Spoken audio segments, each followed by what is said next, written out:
नाज़रीन किराम अस्सलाम वालेकुम वरहमतुल्लाहि वबरकातुहू। पिछले कई हफ्तों से कई वीडियो से हम आपके सामने तस्करा कर रहे हैं इमाम महदी के ज़ुहूर का और क़ुर्ब क़यामत में जो हालात पेश आएंगे उनके ताल्लुक़ से। पिछली वीडियो में हमने खुरूज दज्जाल पर गुफ्तगू करी कि दज्जाल का ज़ुहूर क्यों होगा, किस तरीक़े से होगा और दज्जाल इस उम्मत के लिए कितनी बड़ी आजमाइश होगा। पिछली वीडियो में एक बात हमने जिक्र करी कि डॉक्टर इसरार साहब ने कहा था कि अमेरिका ही दज्जाल है। वो असल में मुझसे थोड़ी मिस्टेक हुई, डॉक्टर इसरार नहीं बल्कि असरार आलम दहली के नाम से एक आलिम गुजरे हैं जिनकी किताब है दज्जाल नामी। वो किताब आउट ऑफ प्रिंट है, आजकल आसानी से मिलती नहीं है। तो उन्होंने उस किताब में लिखा था कि अमेरिका ही दज्जाल है, अमेरिका ही दज्जाल है। उन्होंने उनकी अपनी रिसर्च थी ये, डॉक्टर इसरार के बारे में मैंने गलती से बोल दिया तो ये उनकी रिसर्च गलत थी। अमेरिका ही दज्जाल नहीं बल्कि अमेरिका में एक दज्जाली निजाम तो कह सकते हैं, लेकिन दज्जाल तो एक शख्स मुअय्यन होगा। तो देखिए वो एक मौजू नहीं है। लेकिन यहाँ पर आज की वीडियो में जो मैं गुफ्तगू करना चाहता हूँ वो ये कि दज्जाल से पहले दुनिया की क्या हालत होगी, दज्जाल से पहले दुनिया की क्या हालत होगी और जब किन अलामतों का ज़ुहूर होगा कि हम पहचान लें कि अब बिल्कुल दज्जाल आने वाला है। तो देखिए इसकी भी निशानदही अल्लाह के नबी सल्लल्लाहु अलैहि वसल्लम ने की है और इसके बारे में भी उम्मत को आगाह किया है।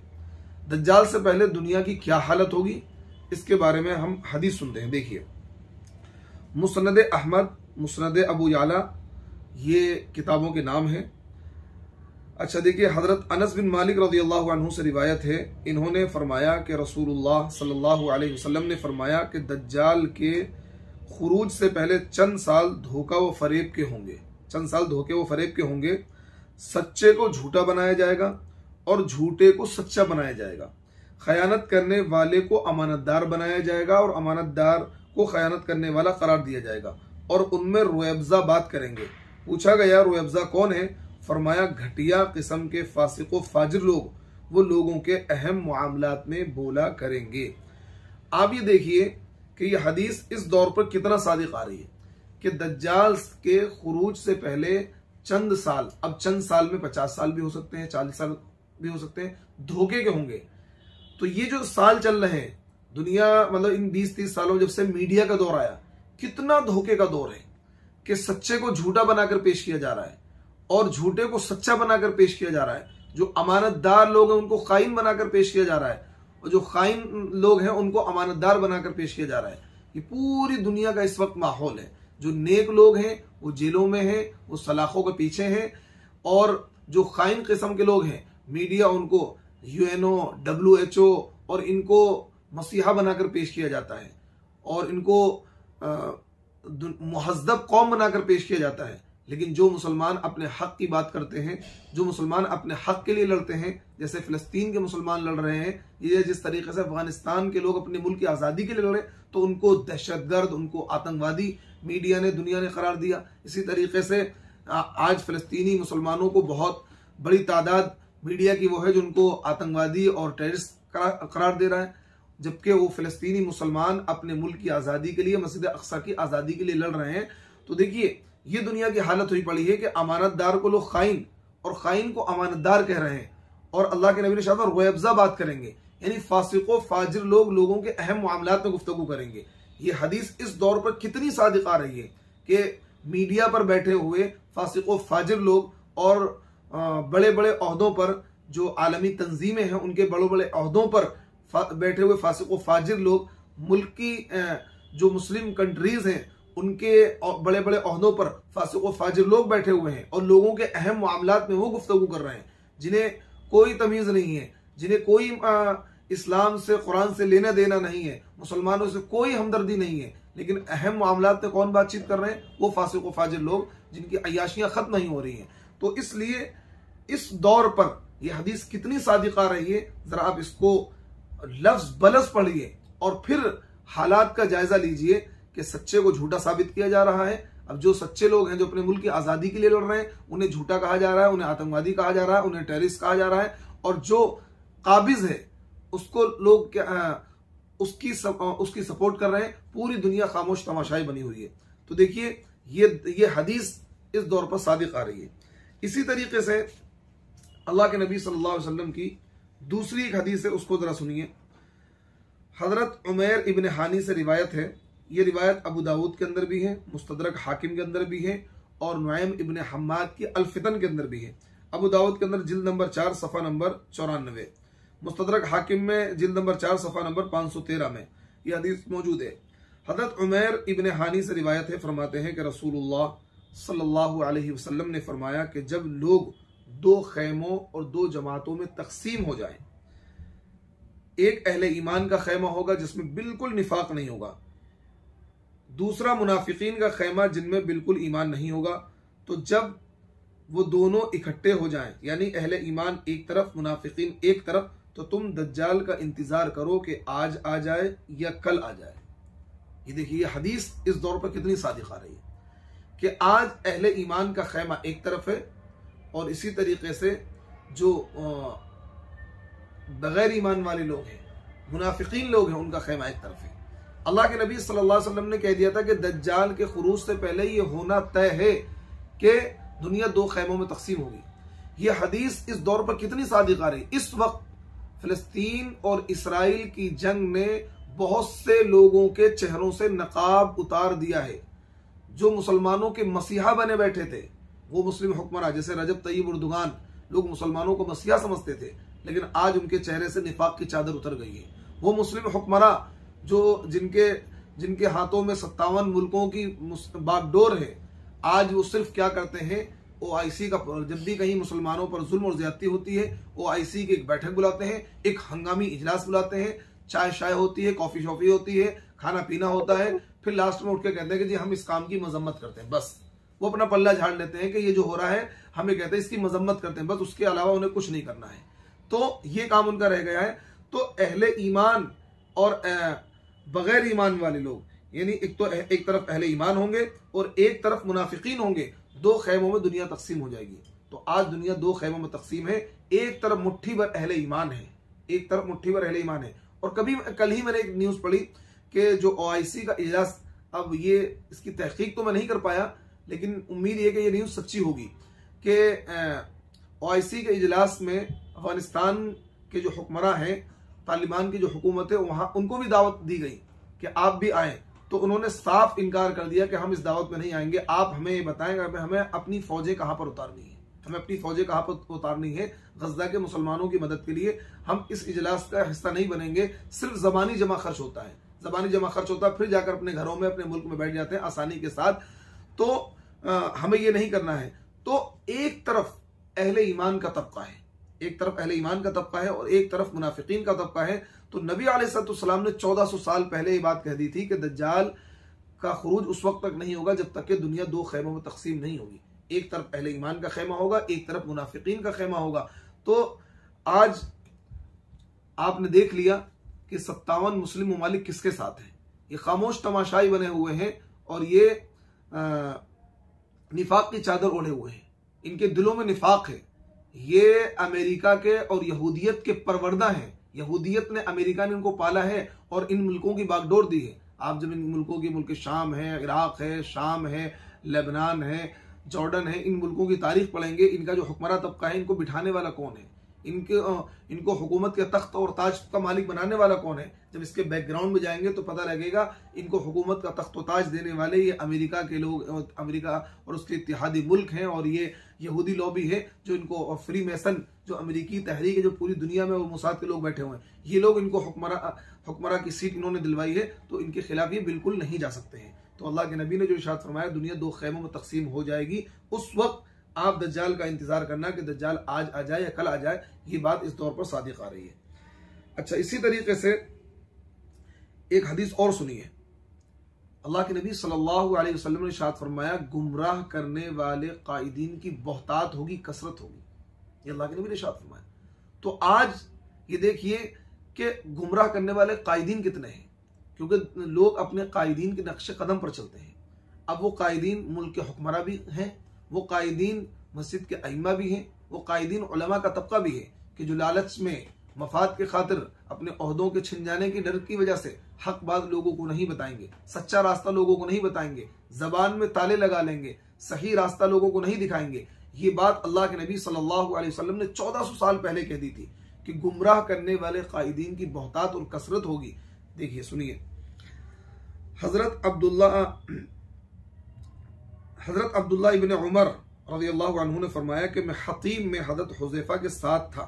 हतीम खाने काबा के बाहर वाला हिस्सा जो कवर्ड नहीं है, जहां पर वो खाने काबा का परनाला गिरता है कि हतीम वाला हिस्सा, वहाँ दीवार उठी हुई है, वो हतीम के अंदर कहते हैं कि मैं हजरत हुज़ैफा के साथ बैठा हुआ था। उन्होंने हदीस जिक्र की, फिर फरमाया इस्लाम की कड़ियों को एक एक करके तोड़ा जाएगा, इस्लाम की कड़ियों को एक एक करके तोड़ा जाएगा और गुमराह करने वाले कायदीन होंगे और उसके बाद 3 दज्जाल निकलेंगे।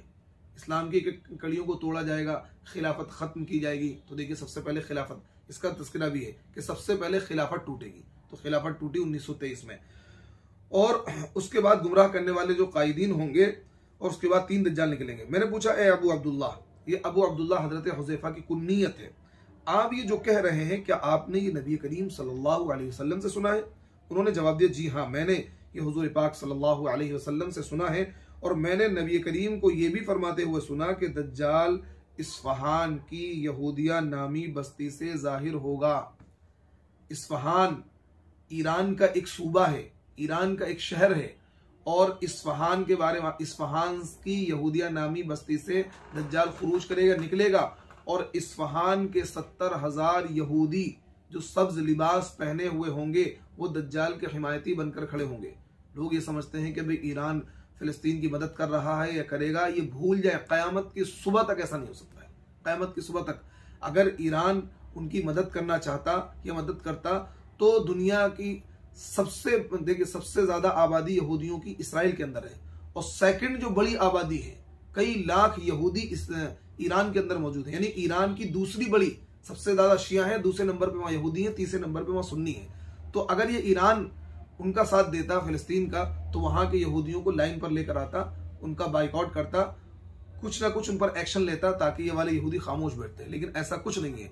तो इसलिए ये बात जिनके दिलों में है कि भाई ईरान साथ देगा, अगर ईरान साथ देता तो सद्दाम का साथ देता। ईरान ने सद्दाम को मरवाया अमेरिका के जरिए से, और फिर वहां पर 8 लाख सुन्नी मुसलमानों को ज़िबह किया गया और शियों के जरिए से उसका साथ ईरान ने दिया। तो ईरान कभी भी सुन्नियों का नहीं हो सकता है, ये बात याद रखें।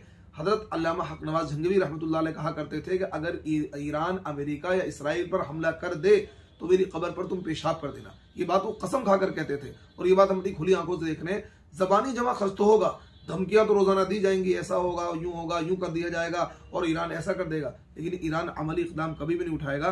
क़यामत की सुबह तक ऐसा नहीं होगा कि ईरान फिलिस्तीन के मुसलमानों की मदद करे। अब देखिए, अल्लाह के नबी ने इरशाद फरमाया कि इस्फहान की यहूदिया नामी बस्ती से दज्जाल जाहिर होगा, क्योंकि दज्जाल का जो खुरूज है, जो जाहिर होगा, वो इस्फहान से होगा। इस्फहान का ईरान का हिस्सा है, वहां के जो यहूदी हैं वो उसका साथ देंगे। ये रिवायत काफी तवील है, जिसका कुछ हिस्सा ये है कि 3 चीखें होंगी जिसको अहले मशरिक व अहले मगरिब सुनेंगे। ए अब्दुल्ला, जब तुम दज्जाल की खबर सुनो तो भाग जाना। हजरत अब्दुल्ला इब्न उमर फरमाते हैं कि मैंने हजरत हुज़ैफा से दरियाफ्त किया, अपने पीछे वालों यानी अहलो अयाल की हिफाजत किस तरह करूंगा? हजरत हुज़ैफा ने फरमाया, उनको हुक्म करना कि वो पहाड़ों की चोटियों पर चले जाएं। हजरत अब्दुल्ला फरमाते हैं कि मैंने पूछा कि अगर वो घर वाले ये सब कुछ छोड़कर न जा सके, फरमाया उनको हुक्म करना कि वो हमेशा घरों में ही रहें। हजरत अब्दुल्ला इब्न उमर फरमाते हैं कि मैंने कहा कि अगर वो ये भी ना कर सकें, तो फिर हजरत हुज़ैफा ने फरमाया, ए इब्न उमर, खौफ, फितना व फसाद और लूट मार का ज़माना है। हजरत अब्दुल्ला फरमाते हैं कि मैंने पूछा कि ए अबू अब्दुल्ला, हुज़ैफा की कुनियत है, ए अब्दुल्ला यानी हुज़ैफा, क्या इस फितना व फसाद से कोई नजात है, कोई नजात का रास्ता है? हजरत हुज़ैफा ने फरमाया, क्यों नहीं, कोई ऐसा फितना और फसाद नहीं है जिससे नजात का रास्ता ना हो, क्योंकि हर फितने से अल्लाह ने नजात का रास्ता रखा है। दज्जाल के फितने से वही लोग बच पाएंगे जिनका ईमान मजबूत होगा, जिनको दुनिया से मोहब्बत नहीं होगी, जिन्हें अल्लाह से ज्यादा मोहब्बत होगी, जिन्होंने अपना मिजाज तायुश वाला, ऐश वाला ज्यादा नहीं बनाया होगा, जिनके दिलों में अल्लाह का खौफ, अल्लाह की खशियत होगी, वही दज्जाल के फितने से बच पाएंगे। फायदा देखिए, अल्लाह के नबी सल्लल्लाहु अलैहि वसल्लम ने इस हदीस में बतलाया कि दज्जाल का फितना तो होगा ही, गुमराह करने वाले कायदीन का भी फितना होगा। क्योंकि देखिए, लोग अपने कायदीन के नक्शे कदम पर होते हैं। जब कायदीन उन्हें सही रास्ता दिखाएंगे तो सही रास्ते पर जाते हैं।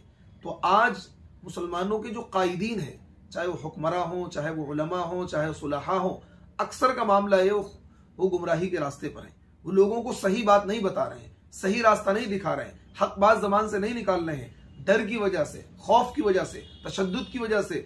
तो वो डरे और सहमे हुए हैं, जिसकी वजह से सही रास्ता मुसलमानों को नहीं मिल पा रहा है। और 1400 साल पहले अल्लाह के नबी सल्लल्लाहु अलैहि वसल्लम ने ये बात कह दी थी, गुमराह करने वाले कायदीन की बहुतात होगी, कसरत होगी, हक बोलने वाले, हक समझाने वाले गिने चुने लोग होंगे। देखिए, हज़रत अबू दरदा रज़ियल्लाहु अन्हु से रिवायत है कि नबी करीम सल्लल्लाहु अलैहि वसल्लम ने फरमाया, मैं अपनी उम्मत के बारे में जिस चीज से सबसे ज्यादा डरता हूं वो गुमराह करने वाले कायदीन हैं।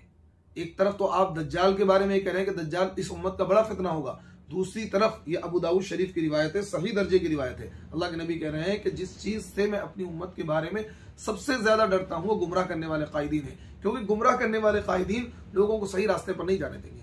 आज फिलिस्तीनी मुसलमानों की सब मदद करना चाहते हैं, सारी आवाम मदद करना चाहती है, लेकिन जो 57 मुल्कों के मुस्लिम हुक्मरां हैं, ये गुमराह करने वाले जो कायदीन हैं, इन्होंने बंदिशें बांधी हुई हैं, इन्होंने बंदिशों में जकड़ा हुआ है। बाज मुल्कों में फिलिस्तीन का नाम लेना जुर्म है, फिलिस्तीन के लिए दुआ करवाना जुर्म है, फिलिस्तीन की हिमायत में जुलूस निकालना जुर्म है। तो ये क्या है? गुमराह करने वाले कायदीन जो है, इससे ज्यादा अल्लाह के नबी को डर था कि इन गुमराह करने वाले कायदीन की वजह से आज लोग खामोश तमाशाई बने हुए, क्योंकि उनके हाथों में कुछ नहीं है। एक रिवायत और सुनिए, अल्लाह के नबी ने जो इरशाद फरमाया गुमराह करने वाले कायदीन की कसरत होगी, तो ये कायदीन दज्जाली कुव्वतों के दबाव में आकर, लालच में आकर हक से मुंह मोड़ेंगे और अपने मानने वालों को भी हक से दूर करने का सबब बनेंगे। जब कायदीन ही गुमराह होंगे, कायदीन ही हक से दूर होंगे, तो उनके जो मानने वाले हैं वो हक पर कैसे चल पाएंगे। हज़रत अस्मा बिनते यजीद अंसारिया, ये रिवायत भी सुनिए, फरमाती है कि रसूलुल्लाह सल्लल्लाहु अलैहि वसल्लम मेरे घर पर तशरीफ फरमा थे, आपने दज्जाल का बयान फरमाया। आपने फरमाया, दज्जाल से पहले 3 साल होंगे, जिनकी तफसील यह है कि पहले साल आसमान अपनी 1/3 बारिश रोक लेगा और जमीन अपनी 1/3 पैदावार रोक लेगी। दूसरे साल आसमान अपनी 2/3 बारिश रोक लेगा और जमीन अपनी 2/3 पैदावार रोक लेगी। और तीसरे साल आसमान अपनी मुकम्मल बारिश रोक लेगा और जमीन अपनी पूरी पैदावार रोक लेगी। लिहाजा खुर वाले और दाढ़ वाले मवेशी यानी जानवर सब मर जाएंगे, यानी कहत साली की वजह से हर किस्म के मवेशी हलाक हो जाएंगे। इस दर्जे कहत होगा। तो अब ये देखिए कि दज्जाल के आने से पहले इस तरह की सिचुएशन होगी, 1 साल 1/3, फिर दूसरी तिहाई, फिर आखिर में पूरी मुकम्मल पैदावार रुक जाएगी, यानी कहत साली का दौर होगा। हो सकता है कि जदीद टेक्निक के जरिए से कहत साली बर्पा की जाए और फिर दज्जाल अपनी उस जो मौजूदा टेक्निक है, जो साइंस तरक्की कर रही है, उस साइंस के जरिए से पैदावार को उगाए और लोगों को दिखाए कि देखो, क्योंकि दज्जाल के आने से पहले कहत होगा और कहत के बाद फिर दज्जाल खुशहाली दिखाएगा लोगों को कि देखो जी मैंने खुशहाली पैदा करी है। फिर उसके बाद वो दावे करेगा नबूवत का और इसी तरीके से वो दावा करेगा खुदाई का। तो इस तरीके के हालात पैदा होंगे, लोगों को वरगलाया जाएगा, फितनों में मुब्तला किया जाएगा और लोग फितनों में मुब्तला होंगे। तो देखिए, दज्जाल से पहले दुनिया की हालत होगी। अब अगली वीडियो में हम तस्करा करेंगे कि दज्जाल का हुलिया क्या होगा, उसकी अलामत क्या होंगी, किस तरह की ताकतें अल्लाह ने उसको दी होंगी। तो उसका तस्करा इंशाअल्लाह हम अगली वीडियो में करेंगे। यहाँ पर एक बात मैं आपको और बता दूं, एक हदीस अल्लाह के नबी की है कि दज्जाल अपने खुरूज से पहले 2 साल इराक पर हुक्मरानी करेगा। अपने खुरूज से पहले 2 साल हुक्मरानी करेगा। तो इससे ये पता लगता है कि दज्जाल को पहले एक लीडर के तौर पर, एक रहनुमा के तौर पर, एक सही इंसान के तौर पर मुतारफ कराया जाएगा। यही वजह है कि हदीस में पहले वो एक मसीहा बनकर उभरेगा, लोगों की मदद करेगा, जैसे कि कहत पड़ा हुआ होगा, कहत साली को खत्म करेगा, तो एक अच्छे इंसाफ करने वाले लीडर के तौर पर जाहिर होगा और सबसे पहले वो नबूवत का दावा करेगा और उसके बाद वो अपने खुदा होने का दावा करेगा। तो इन सारी बातों का तस्करा स्टेप बाय स्टेप इंशाल्लाह हम करेंगे और हदीस की रोशनी में करेंगे। आप हमसे जुड़े रहिए और इंशाल्लाह हम इसी तरीके से आपके सामने अच्छी बातें लेकर आते रहेंगे। अस्सलाम वालेकुम व रहमतुल्लाहि व बरकातहू।